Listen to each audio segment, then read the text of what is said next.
मोदी सरकार को लगा बड़ा झटका। चुनावों की तारीखों के ऐलान के साथ अब बीजेपी की मुश्किलें लगातार बढ़ रही हैं।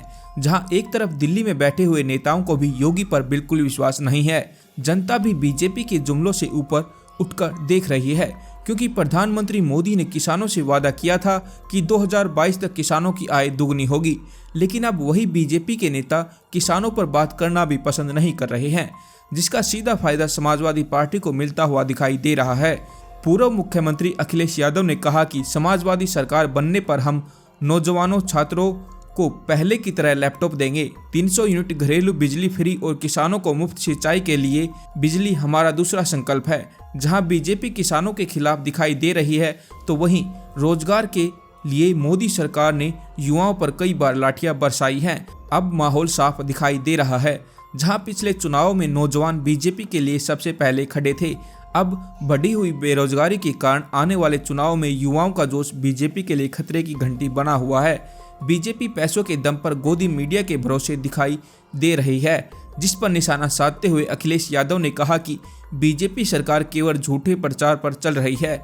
समाजवादी पार्टी से जुड़े सभी लोग सोशल मीडिया के माध्यम से भाजपा के झूठ को बेनकाब करेंगे।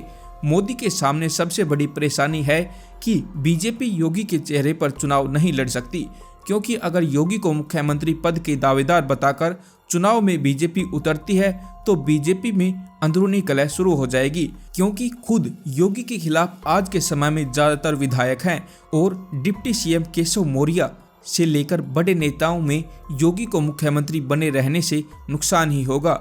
इसका अंदाजा आप इसी से लगा सकते हैं कि जब पत्रकारों ने डिप्टी सीएम से सवाल पूछा कि 2022 में विधानसभा का चुनाव किसके चेहरे पर लड़ेंगे, तो इसका जवाब देते हुए उन्होंने बीजेपी के चेहरे पर चुनाव लड़ने की बात कही, जिससे साफ हो गया कि चुनाव से पहले बीजेपी में अंदरूनी कलह तेज हो गई है, जिसने दिल्ली में बैठे हुए बड़े नेताओं की नींद उड़ा दी है। यही कारण है कि जिससे योगी को पीछे करके खुद मोदी मैदान में आना पड़ा है, क्योंकि कहा जाता है कि दिल्ली का रास्ता उत्तर प्रदेश से होकर जाता है। अगर आने वाले चुनाव में आज के सर्वे को देखा जाए तो बीजेपी की करारी हार हो रही है, जिससे कि 2024 में मोदी सरकार को बड़ा झटका लगना तय है। जिससे बचने के लिए बीजेपी भी हिंदू मुस्लिम की राजनीति पर जोर दे रही है, क्योंकि भाजपा को अब विकास महंगाई के मुद्दों पर जनता का ध्यान हटाने के लिए कुछ तो करना पड़ेगा।